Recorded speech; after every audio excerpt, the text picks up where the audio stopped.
Hello everybody. My name is Mado and I'm here to talk about something that you might not know about, something totally new for English speakers. It's called a game in English, the garden for all manner of exchange. What is the game? The game is a way out of the incoming economic crisis that it is probably going to be hitting the whole planet in the next months or years to come. Why is it the perfect solution? Because you can organize the game wherever you want with any type of person, any age. All you need is a little bit of paper and a pencil. That's it. Now let me explain. First of all, let's talk a little bit about the history of exchange. You must have heard about barter before. Bartering is when, let's say, a person has carrots and another person has potatoes and they just switch. Okay? So you can have one object exchanged against another object. Or you can have someone saying, okay, you can weed my garden and in exchange I'll give you some apple pie. Okay? So that would be a service against a product. Or it could be a service against a service. You weed my garden and I'll go help you paint your barn. Okay? Now that's bartering. The problem is, let's say a lady has potatoes and another guy has carrots. Well, if one wants the carrots, but the other one doesn't want the potatoes, we're stuck. What do we do now? Well, let's say this one has carrots, this one has potatoes, so the carrots are going to go here, and the potatoes might go to another third person who's going to cut somebody's hair. You see, so it can start to work if you have several people that exchange between themselves. But how can this be organized if you have 10, 20, 100, or 1,000, or 1,000,000 people? Well, it can be organized through things that people have heard before, such as money. It could be organized through lets systems. We're going to talk about those soon. But it can also be organized through the game, and the easiest one to organize is the game. Now, basically, what is the game? The game is a type of money. And then you're going to ask me, what is money? Well, let me explain here. Money is a way out of the problem we have with bartering. With bartering, you have one person exchanging with another. Okay? With money, you have three things. Money allows it to be multilateral, which means with more than one person. Okay? Money can mean that it's deferred,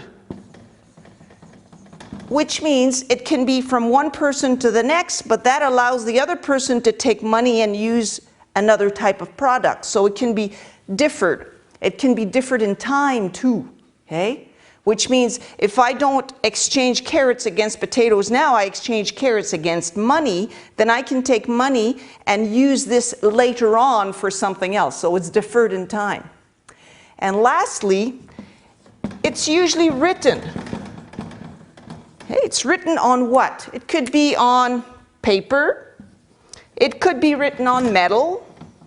Okay, let's say you have a coin, for example, and on a coin it will be written, this is worth 5 cents or 1 euro. Or it could be the same on a piece of paper. So money is always the same thing. It's multilateral exchange, it's deferred in time, and it's written down on something. So as you'll see soon, the game is a type of money. All right, so what is the game? The game is a type of money, and the type of money that the game is very different from the type of money that we know. Let me finish this off here. Here we go. All right. The game it's a type of money, and let me see here. Yes, the important thing, it's a self-managed money, self-managed, which means I don't have a government deciding to print some coin or to print some paper bills or pieces of paper or print or stamp some coins. What I have is a person, me, managing my own money. So it's self-managed and it's computable. Let me give you an example, okay? Let's say I have a house full of dollar bills. My house is full. If I open the door, the dollar bills flow out, okay? I bet you that somebody with a house full of money wouldn't know how many pieces of money or how many bills they have. So it's not computed, okay? The game is always computed all the time. So it's a computable type of money that is self-managed. Computed means that I always know exactly the amount of game points that I have. So it's a computable, self-managed type of money, okay? All right, it's a sovereign money. Why?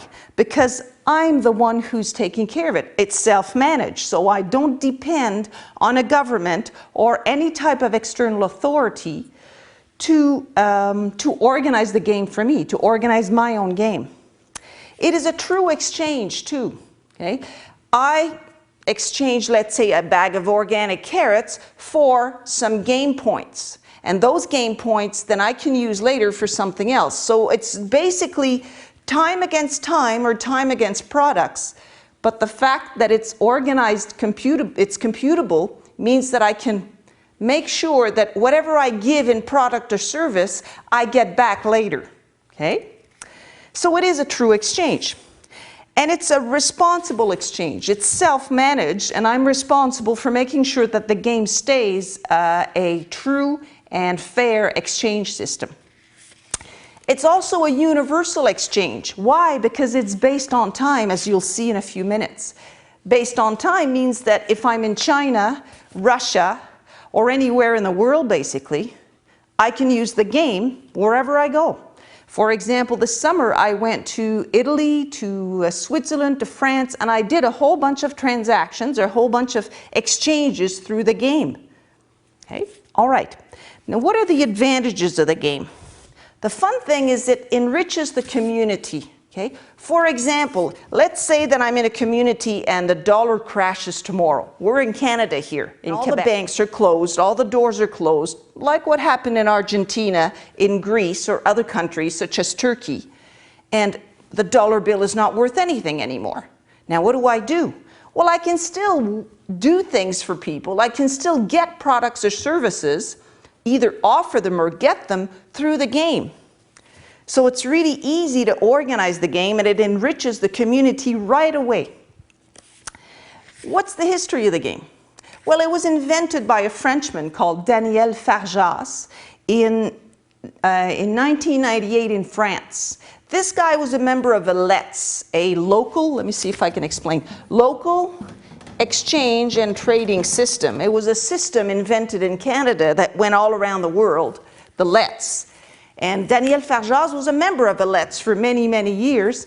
And there are certain things he just didn't like about the Let's. And he said, boy, there must be a way to invent a system of exchange or some type of exchange or money that would be self-managed so that every person is responsible for their own wealth. And he's the one who invented the game. Okay? He invented it in French. It's called a jeu in French. Okay, jeu for jardin d'échange universel, which means garden of universal exchange. And surprisingly, in English, it's almost the same. Okay, the game is the garden for all manner of exchange, almost the same as in French. All right, what happened? Well, in 1999, someone from Quebec went to France and found out about the game and brought the game back to Quebec. And in Quebec, it started going around. Now, what's the characteristic of the game? One of the main things to remember is that, remember we said it was based on time? Well, simply enough, one game point is worth 1 minute. Easy enough. Let me finish here. Oh yeah, there's one thing that's kind of cute. A little while ago, I was giving conferences about the game and stuff, and I said, well, it's too bad that, you know, when we talk about euros, we go like this, and when we talk about dollar bills, either in US or Canada, we use the S with the line across. I said, we need a little symbol for the game. And I just came across something, and I can present it to you now. I've been using it, and it's kind of fun. Since the game is a universal system, it gives me infinite possibilities. So I decided to use the infinity sign. And since most monies usually have 1 or 2 lines across, okay, I decided to put a line across. So this became my own personal symbol for the game point. And it's starting to be used right now around my community. It's kind of easy and it's fun because we're reminded every time we do that little sign, we're reminded of the fact that the game is an infinite game. It's an infinite type of game because it allows me to have infinite types of products and services. All right. Let me go on to the next part. Now, how does the game work? Sorry. Well, it's a system where we count things in points. So every time, for example, let's say I decide to do translation, because that's one of the things that I offer in the game is translation from French to English or English to French. So what do?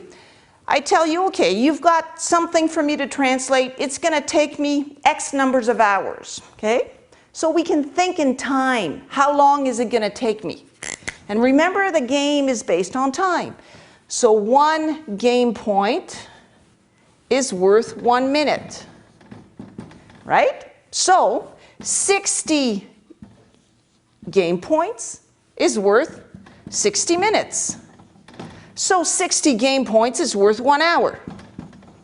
Now, if I work for you for 1 hour, let's say I'm weeding the garden with you. Well, weeding the garden is not something that demands a lot of concentration. It doesn't demand a lot of skills.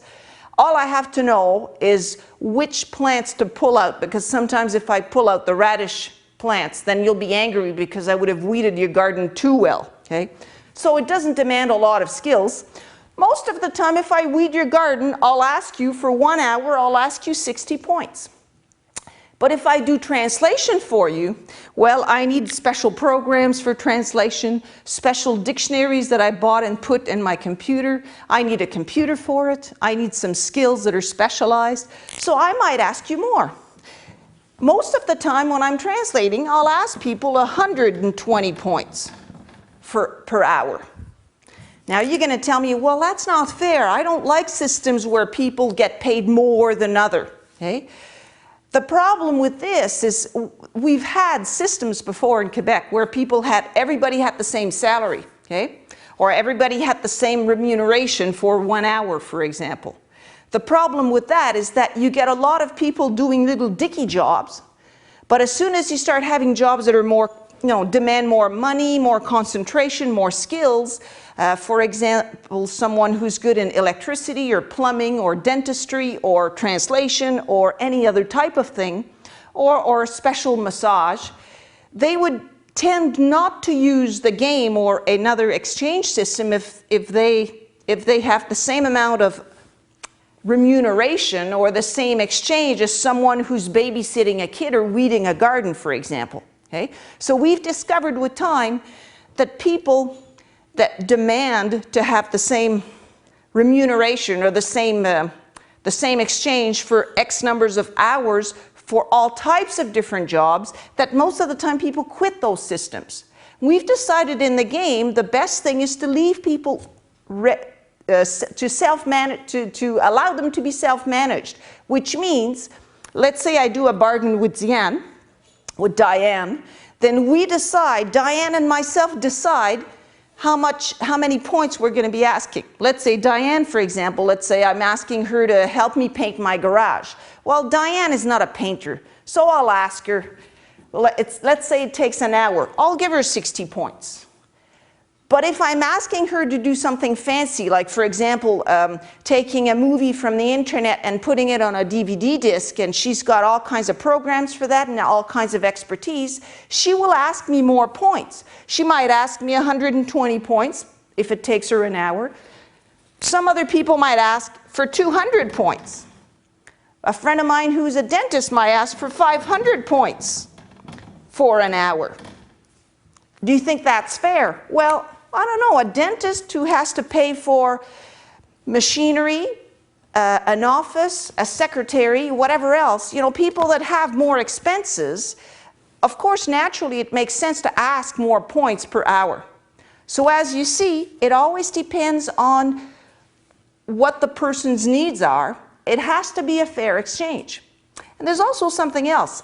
If Diane is asking me, let's say, 200 points per hour for a job, I can say yes, or no?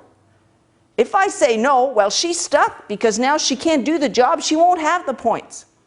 So we're going to come to an agreement. Hey, what do you say, Zian? Maybe if I offer you 150 points instead. And you see, we can bargain until we find a place where it sounds fair for both of us. We were saying that it's important that when a contract happens between two people, when we do a transaction, the transaction has to be very clear. Basically, whenever I'm asking, let's say, Diane to help me weed my garden, for example, basically, we agree to something. So it's called a contract. Okay? It's a verbal contract. And what we do is every time we have a contract, we have to make sure that the consent is voluntary and informed. If I come to Diane and I look at her like this and say, you better say yes, then it's not, the consent is not voluntary. I'm forcing her, okay? So the consent has to be voluntary for both sides, both parties. The conditions have to be clear. What happens in the game often is that people say, oh yes, I'll go weed your garden with you. It'll be fun. But I'm expecting to be paid a certain number of points, for example, or receive a certain number of points as a thank you. Okay? But the other person didn't want to pay anything. She thought I was just coming to help her and chat. So the conditions were not clear. I consented, but the conditions were not clear. So in the game, we really insist on the fact that it's important when we're doing a transaction between two people that the consent be there, of course, but the conditions be clear in advance, okay, so that people are not disappointed. And that the compensation is fair and sufficient. So if you're weeding the garden with me, I might give you 60 points per hour, okay? But if you're translating something for me, a very difficult text, well then maybe I'll be giving you more. Maybe we can bargain and I can offer you 200 points per hour in this case. But it's got to be something that's fair and sufficient. All right, one little thing that's important. See, this is one of the things that we use in the game is something called a game book. Here is one game book, okay? It's a little book that looks like a bank book. And what we do is, you'll see in the camera a little bit here, is we write down transactions, okay? And we write down, I'll explain in a few minutes how this works, but we write the transaction always in the other person's booklet. So whenever, let's say Diane came and weeded my garden, when we're done, okay, we remember she's consented, we've agreed on the conditions and the compensation was fair, and at the end, after about 2 hours of weeding, I say, okay, now 2 hours at 60 points each, that's 120 points. Then I take her booklet and she takes mine. So I never write in my own booklet, and that's why when you look at my booklet, there's all kinds of handwritings, but there's never mine in it, okay? We'll come back to this in a minute. All right, one thing I want to mention before is, wait up for a second, is what happens if I'm exchanging a product? What do I do if I have let's say a bag of organic carrots? Organic carrots is not time. I'm not translating for 1 hour. I want a bag of carrots. How do I put carrots, how do I translate it into time? Well, there's a little trick we have. And it always depends on where you live, okay? So what I'm going to explain now is good for Canada, and it's probably good for France because it's similar as far as the equivalence, but it might not be the same in US, or it might not be the same in China or Russia, okay? This is how it works. We say in Canada, the minimum wage is around $10 an hour, okay? So in this case, $10 for 1 hour is $10 for 60 points. Follow me, right? Which means $10 for 60 points means $1 equals approximately 6 points. There we go. So let's say I have organic carrots in my garden and I want to sell them to Diane, okay? I'm going to say, okay, Diane, I went to the store, the local store, and for 5 pounds of carrots, organic carrots, it costs $7.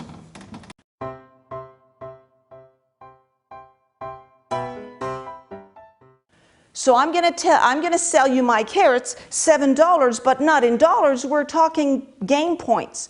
So what we do is we know that $1 is worth 6 game points. So $7 is worth 7 times 6, 42 game points. Now I might not ask Diane for 42. What I might do is ask for 40. It's not that the 42 is important. It's just that it gives us an approximation of what it should be. But usually we round it off. So in this case, I'll say, okay, Diane, I'll sell you my carrots for 40 points. I might sell them for 50 points because they're biodynamic and they're enormous and they taste so good and sweet and they last so long. They have high quality, okay? So in this case, I might ask for more.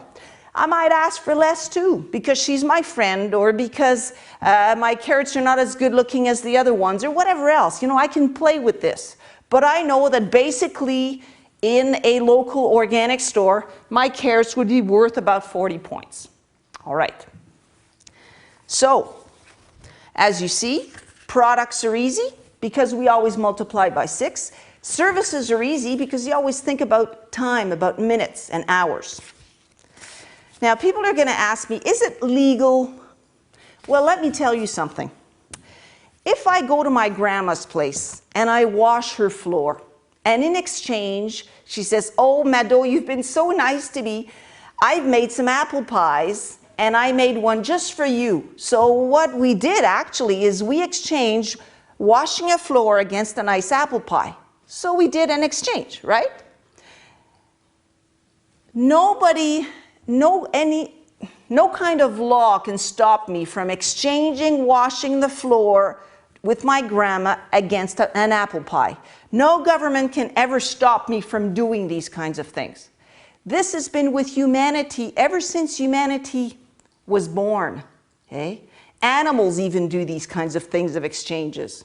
So basically, the game is something that has been with humanity ever since humanity started millions of years ago. We've always exchanged things.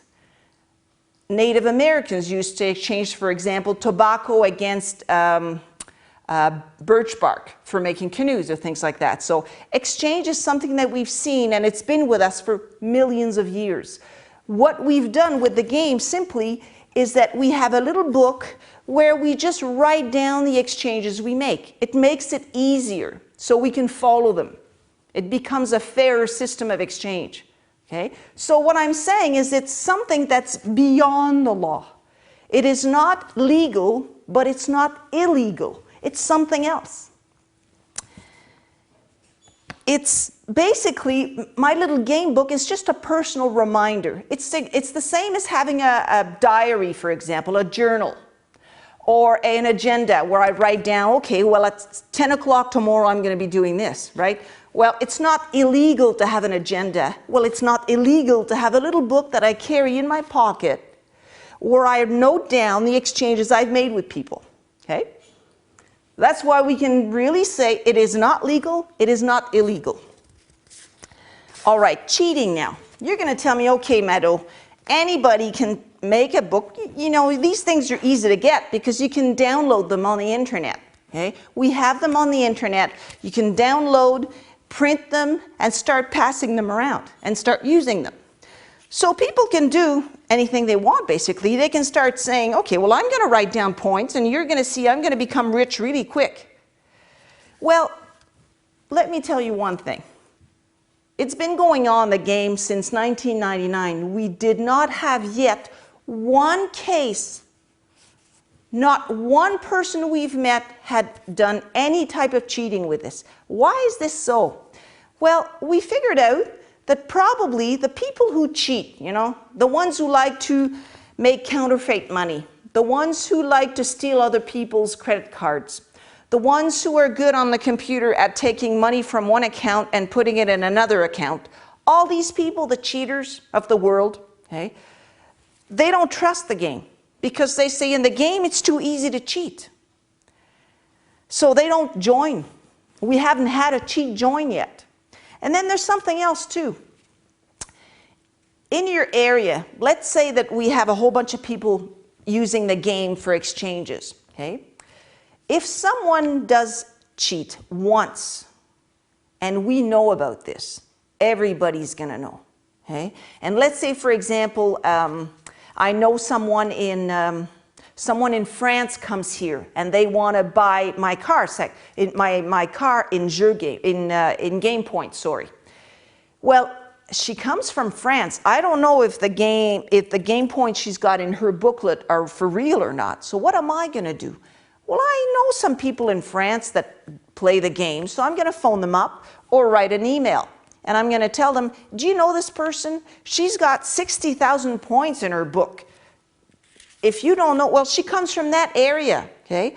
So the person I'm going to meet or I'm going to contact in France will know the person in charge in that area of the person in charge of the meetings, and I can contact that person and find out if that 60,000 points makes sense. So basically, even if the game is international, it doesn't take long before you can start finding out if a person has been a cheat in an area or not. Okay? So I'm not going to sell my car or let the person have my car against points until I'm sure that those 60,000 points are for real. So we do these things, and we haven't had ever, since 1999 when we started, we've never had a person cheating yet. Okay? All right. Let me pick up my stuff here. I'm almost done. Let me see. Yeah, one thing too. When people start, okay, let me explain something. Well, let's say I start. This is my first book, and I'm going to start writing my first transaction. When I start at 0, okay, because I have 0 points. If I get a product or a service from someone, then my book is going to become in the negative because I just got a product or service. If I offer one right away when I start, then I get points, so I start in the positive. Well, we recommend highly that you start in the positive. If you want to start the game, get a booklet from someone, or you can download one and print it yourself. But once you do that, make sure that you start by offering products or services. So your first transaction that's going to be written in your little booklet is going to be in plus, okay? Because we have plus or minus transactions. There we go. Okay, let's say I go weed someone's garden for 2 hours. I get 120 game points in the positive, of course, because I just did something for someone, okay? And that, let's say another neighbor next door makes, she cooks jam, okay? Strawberry jam. And she's going to sell me 1 pot for 100 points. So we're going to say, okay, I took a product from someone, so it's going to be minus 100 points. What does that mean? Well, what we do is to get the balance, we just add or subtract. So in this case, I'm going to have plus 20 game points left. So basically, it's very easy to keep that booklet balanced, because all we have to do is figure out, is it plus or minus? Do I add or do I subtract? Okay? Most gamers actually, what they do is they carry a little calculator, and when it starts to be complicated, they just go right away with the calculator. Okay? So it's pretty simple to keep this balanced. And remember, what I do is I always calculate the other person's booklet. Because remember, I don't write in mine, I always write in the other person's booklet. Okay? So I calculate her balance, and here's what I write in each booklet. First of all, you will notice if you start gaming, if you start playing the game, that people in different areas might have booklets that have different colors, different sizes, the size might be slightly different, but there's one thing they all have in common. They always ask the same information inside. Okay? What is that information? First of all, the date of the transaction. Let's say I've done let's say I've bought that little jar of jam, okay? Strawberry jam. So what I do, I get the strawberry jam, and then I say, okay, I'm gonna settle it with you in the book. So I get her book, and she gets my book, and we write together. We write the date. Okay, I say, okay, let's say it's Diane again. All right, Diane, the date today is la la la, and we write it down. And then we write the name of the exchange, jam, strawberry jam. And then we'll say, okay, I have to write we decided it was going to be 100 points, right? So 100 points. I'm going to write a 100 in words or in letters, and I'm going to write 100 in numbers. Write a plus in her booklet, and she will write a minus in my booklet. And then we add or subtract. So we write down the balance. And an important thing that you'll find out in each booklet is that not only do I write her balance in her book, but I write my balance in her book. And I write my name and my coordinates. I usually write either my phone number or my email so that people can contact me. Why do I write my own balance in her book? Because let's say tomorrow I lose my book. I can say, boy, I lost my book. I lost it on the train in Transylvania.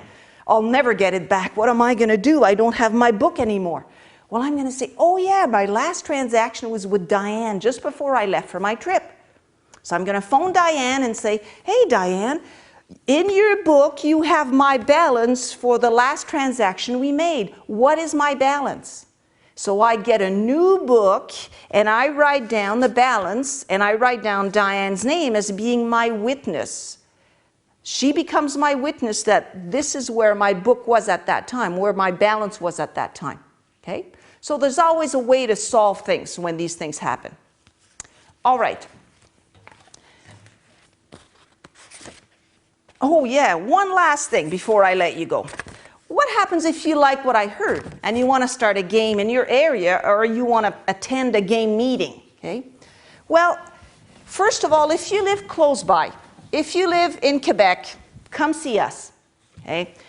You're going to have information about the site, but I'll give it to you in a minute. But come see us if you're in Quebec. If you're in Canada somewhere else, or you're an Anglophone, obviously, you must be an Anglophone at least if you're listening to this. Okay? There is one internet site now in English that has started recently. In US, there are two girls in California that have started a game in their area. And the name of the site, the website is called Garden of exchange.com. Okay? If you're in Quebec, but you're far away from where we are here, right now I'm in an area called the Eastern Townships, okay? But if you're in the rest of Quebec and not here, then you can go check a site called monjeu.org. Monjeu means mygame.org, okay? And it is a French website, but you can contact the persons there and they talk English, okay? And if you are in our area, in the Eastern Townships, well, we don't have an internet site. What we do is we meet together and we have one person who takes all who's in charge actually. She offers this as a service to help people that want to join the game or want to have some information. And her name is Sylvie, and her email is Sylvie dot, here's a weird word, personocratia, personocratia